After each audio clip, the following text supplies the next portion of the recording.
ሰላም ጤና ይስጥልን ክቡራን ዩቲዩብ ቤተሰቦች፣ የሰዓቱን አጫጭር መረጃዎች እየቀርብ ያለው እስከ ፍጻሜው አብራችሁን ቆዩ።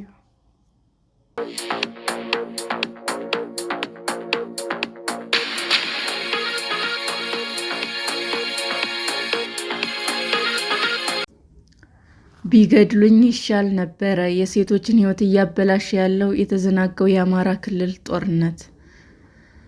እናት እሁድ ጠዋት ወታደሮች ወደ ቤቷ ሲመጡ ከ8 ዓመት የሕይወት ልጇ ጋር እንደነበረች ትናገራለች። የኢትዮጵያ መከላከያ ሰራዊት ታኅሳስ 27 2017 ዓ.ም በአማራ ክልል እየበረታ የመጣውን የፋኖ ታጣቂዎች አመጽ ለመከላከል ከሚወስደው እርምጃ ጋር በተያያዘ የቤት ለቤት ፍተሻ እያደረገ ነበረ። እናት የኢትዮጵያ መከላከያ ሰራዊት የደንብ ልብስ የለበሱ 3 ወታደሮች ደቡብ ጎንደር ወደሚገኘው ቤታቸው እንደመጡና ስለ ማንነቷ እንዲሁም የፋኖ ታጣቂዎች ከምትሰራበት ጠላ ቤት እንደሚመጡ መጠየቅ መጀመራቸውንም ትናገራለች። የ21 ዓመቷ እናት የፋኖ ታጣቂዎች እንደሚመጡ ማረጋገጧን ትገልጻለች። እንዴት ብለን እንዋሻለን? እንዴት ብለን እንክዳለን? ነገሮች ወዲያው ብዙም ሳይቆዩ ተካረሩ። ስለ ቤተሰቦቿ ማንነት ከጠየቋት በኋላ እናት ወታደሮቹ በአጸያፊ ቃላት እንደሰደቧት ትናገራለች። ከዚያም ሕፃኗን ማልቀስ ስትጀምር በመሳሪያቸው እንዳስፈራሯትም ታስታውሳለች። እናት ከዚያም አንደኛው ወታደር በሌሎች ወታደሮች እርዳታ በእህቷ ልጅ ፊት እንደደፈራት ትናገራለች። እንዳይጎዱኝ የተማጸንኳቸው፣ ታቦታትንም እየጠራሁ ለመንኳቸው፣ ግን ልባቸው አልራራልኝም፣ አበላሹኝ። በሺዎች የሚቆጠሩ መደፈርና ጥቃቶች። እናት ብቻዋን አይደለችም። እናት የአማራ ክልል የትጥቅ እንቅስቃሴ ከተቀሰቀሰ ከሐምሌ 2015 ዓ.ም ጀምሮ ወሲባዊ ጥቃት ደርሶባቸው ተብሎ ከሚታመኑ በሺዎች ከሚቆጠሩ ሴቶች ውስጥ አንዷ ናት። ምንም እንኳ እውነተኛው ግጭት ነክ የወሲብ ጥቃት መጠን ሪፖርት ባለመደረጉና ባለመመርመሩ በትክክል ባይታወቅም ቢቢሲ ያሰባሰበው መረጃ ከሐምሌ 2015 እስከ ግንቦት 2017 ዓ.ም ድረስ ከ8 ዓመት እስከ 65 ዓመት ዕድሜ ያላቸው በሺዎች የሚቆጠሩ ሰዎች በአስገድዶ መድፈር ጥቃት እንደደረሰባቸው ያመለክታል።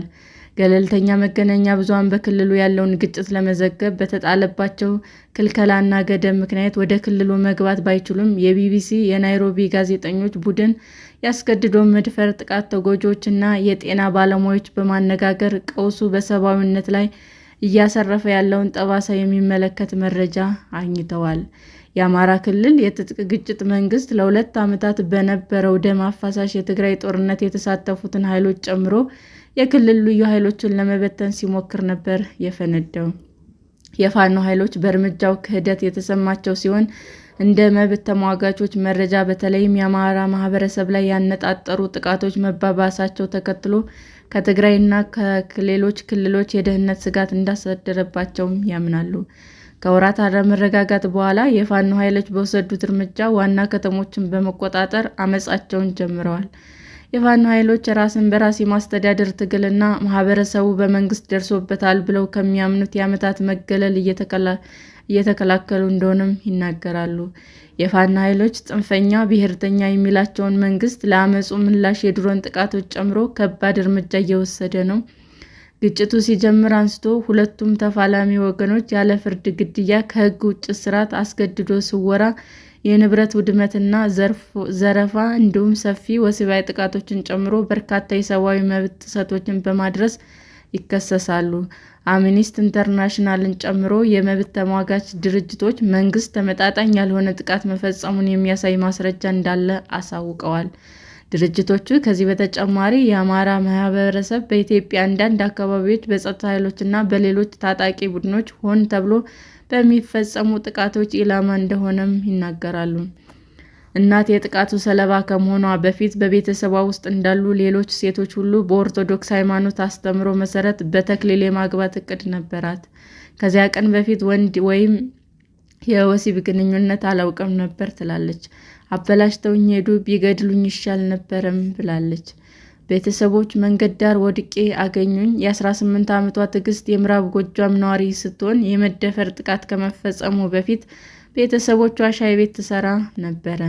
ጥር 2016 ዓ.ም ሻይ ቡና ለማለት የሚመጣ ወታደር ተደጋጋሚ ጉንተላ ሲያደርስባት ስነ ስርዓት ያዝ በሚል የሰጠችው ምላሽ ለደረሰባት ጥቃት ዋነኛ ምክንያት እንደሆነም ታምናለች። ቆይ አሳይሻለሁ ብሎ ዝቶብኝም ወጣ።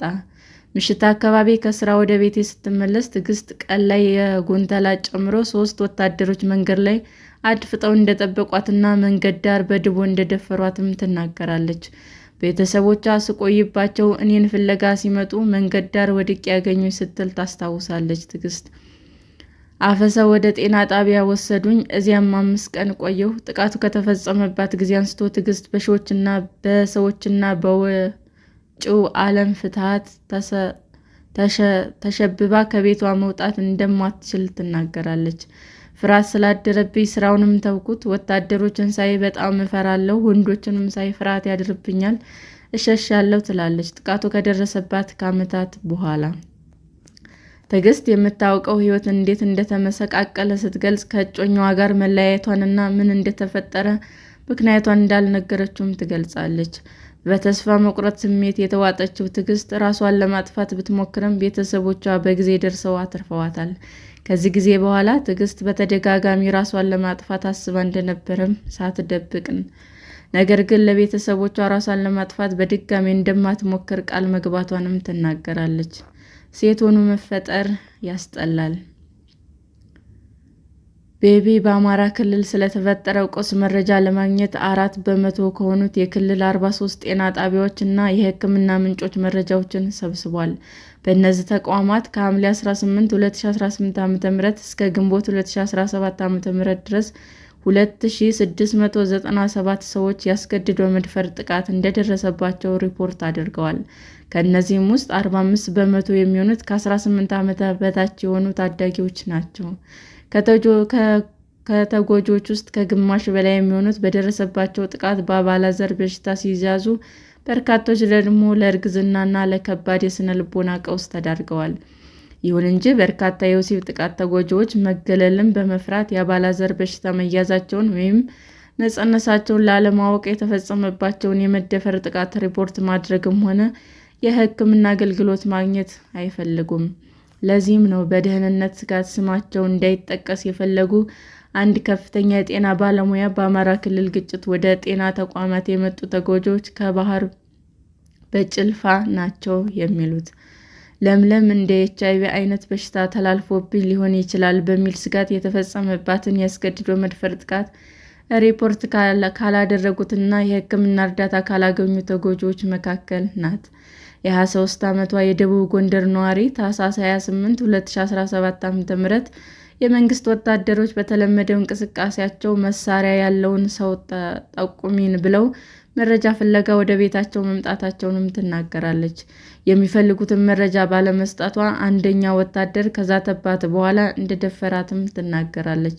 ጩኸት ብትሰሚ 1 ጥይት ነው የሚበቃሽ ብሎ አስፈራራይ ትላለች ለምለም። 1 ወር ሙሉ አለቀስኩ። ምግብ አይርበኝም፣ ስራዬም ማልቀስ ብቻ ሆነ።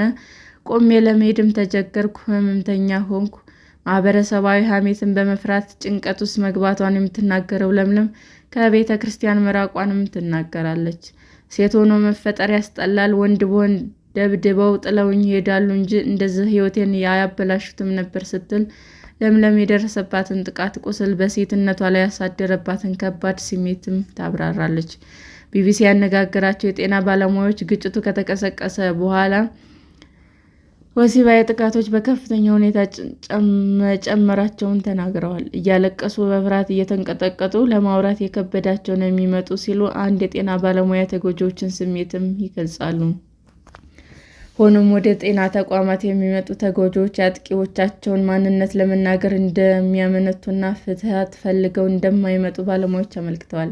ይህም በከፊል በግጭቱ ምክንያት ሕግና ስርዓት በመስተጓጎሉ ነው። ለዚህም ዘገባ ሰላም እያልን የምንጠራት 18 ዓመት ወጣት ይህ ክስተት ለሁለተኛ ጊዜ የጥቃት ሰለባ ያደረጋት ተጎጂ ናት። ሰላም እንደ ሌሎች ወጣቶች ራሷና ቤተሰቦቿን ለማስተዳደር እንጀራ ፍለጋ ነበር ወደ ከተማ የሄደችው። የኮሌጅ ትምህርቷን ብትማርም በሰሜን ወሎ በሚገኝ አንድ ከተማ የቀን ስራ ፍለጋ በወጣችበት ሰኔ 2017 ዓ.ም ስራ እንቅጠርሽ ብለው በወሰዷት 2 ሲቪል ወንዶች በቡድን ተደፍራለች። ከቤት እንኳን አትወጣም የሚሉ ሐኪሙ መረጋጋት የላትም፣ የሚረዳት ሰውም የለም ሲሉ የደረሰባትን ጉዳትም ይናገራሉ።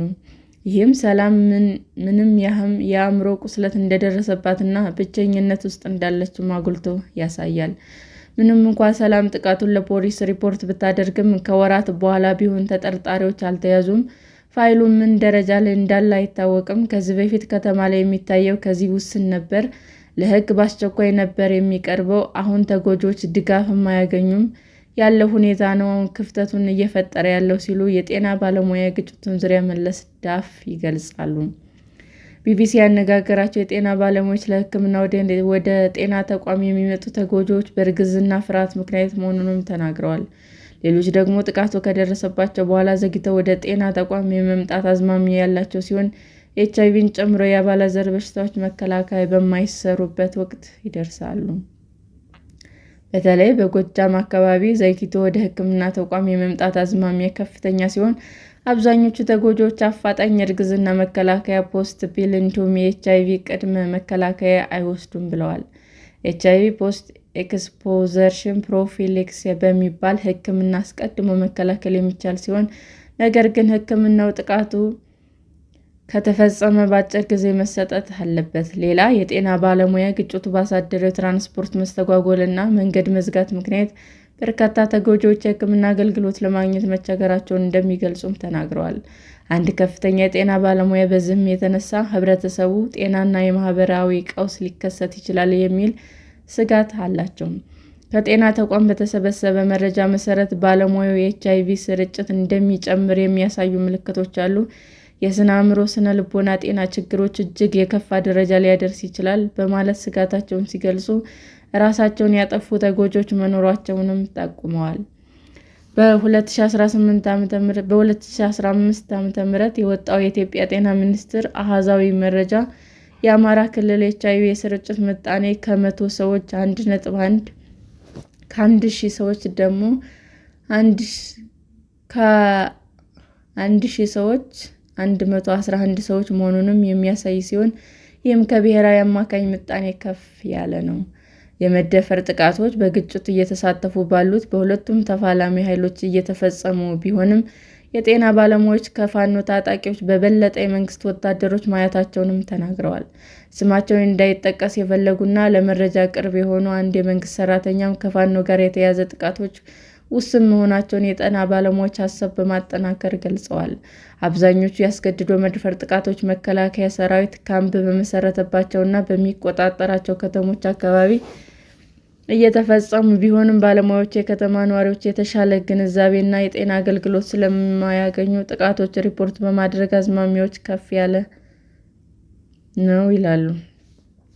ቢቢሲ በፋኖ ኃይሎች የጥቃት ሰለባ የሆኑት ተጎጂዎች ተዋጊዎች በሚንቀሳቀሱበት አካባቢ ባለው ገደብ ምክንያት ማግኘት አልቻለም። የመንግስታቱ ድርጅት ከፍተኛ የሰብአዊ መብቶች ኮሚሽን ቢሮ ሰኔ 2016 ዓ.ም ይፋ ባደረገው ሪፖርት በመንግስት ኃይሎች እና በፋኖ ታጣቂዎች መካከል እየተካሄደ ባለው የግጭት አውደ ሕፃናት ላይ ጨምሮ ወሲባዊ ጥቃቶች እየተፈጸሙ በመከላከያ ሰራዊት ነው ብሏል። ቢቢሲ የኢትዮጵያ መከላከያ ሰራዊት ለቀረቡበት ክሶችና ወቀሳዎች ምላሽ እንዲሰጥ የጠየቀ ሲሆን ከወራት መጠበቅ በኋላ ምላሽ አላገኘም። ቢቢሲ ጉዳዩ ከሚመለከታቸው የአማራ ክልል ከፍተኛ ስራ ኃላፊዎች ዝርዝር መረጃ ለማግኘት ያደረገው ተደጋጋሚ ጥረትም አልተሳካም። የአማራ ፋኖ በጎጃም ምክትል ሰብሳቢና የፖለቲካ ጉዳዮች ኃላፊ የሆኑት አቶ አስረስ ማረ ለቢቢሲ ተዋጊዎቻቸው ያስገድዶ መድፈር ጥቃቶች ስለመፈጸማቸው እውቅና እንደሌላቸውና የቀረበባቸው ክስም እንደሌለ ተናግረዋል። ምክትል ሰብሳቢው አክለውም ወሲባዊ ጥቃት የፈጸሙ ተዋጊ ያለ ርኅራኄ እስከ ሞት የሚያደርስ ቅጣት የሚጥል ሕግ እንዳላቸውም ገልጸዋል። ቢቢሲ በመንግስት የተፈቀደና በባህር ዳር ዩኒቨርሲቲ የሚመራ ቡድን ከግጭቱ ጋር ተያይዞ በሴቶች ላይ የደረሰውን ጥቃት እያጠና እንደሆነና የግኝቱ ውጤትም በሚቀጥሉት ወራት ይፋ እንደሚሆን ማወቅ ችሏል። በ2013 ዓ.ም በትግራይ ጦርነት ወቅት ፋኖን ጨምሮ በመከላከያ ሰራዊትና በአጋሮቹ ላይ ተመሳሳይ ክስ ሲቀርብ የኢትዮጵያ መንግስት አስገድዶ መድፈር በማውገዝ ክሱን አድሏዊና ጉድለት ያለበት በሚል ውድቅ አድርጎታል።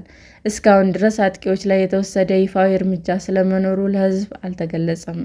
አምነስቲ ኢንተርናሽናል በኢትዮጵያ መከላከያ ሰራዊት ቀጣይነት ያለው ከባድ የተጠያቂነት ችግር እንዳለ ስጋቱን በተደጋጋሚ አስታውቋል።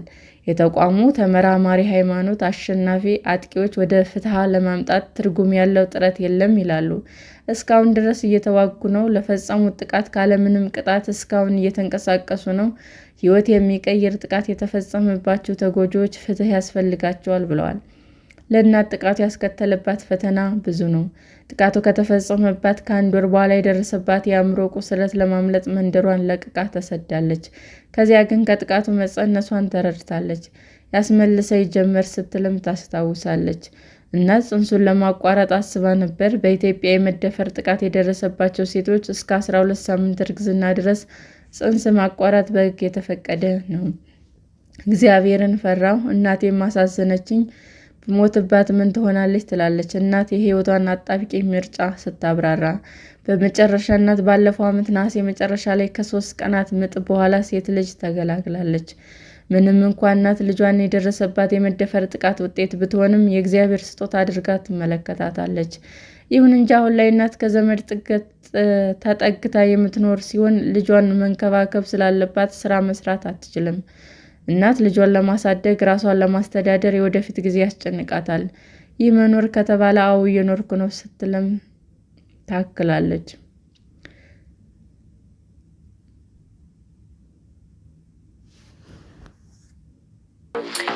ሰላም ጤና ይስጥልን ውድ የዩቲዩብ ቤተሰቦቼ እንዴት ናችሁ? አዲስ ጀማሪ ነኝና ሰብስክራይብ ያደረጋችሁ አበረታቱኝ። አመሰግናለሁ። ለሰዓቱ ያቀረብኩላችሁ አጫጭር መረጃዎች ይህንን ይመስል ነበር። በሌላ መረጃ እስክንገናኝ ሼር፣ ላይክ፣ ሰብስክራይብ እንዲሁም ቢቀርብልን የምትሉት መረጃ ካለ ኮመንት እያደረጋችሁ ቸር ቆዩን።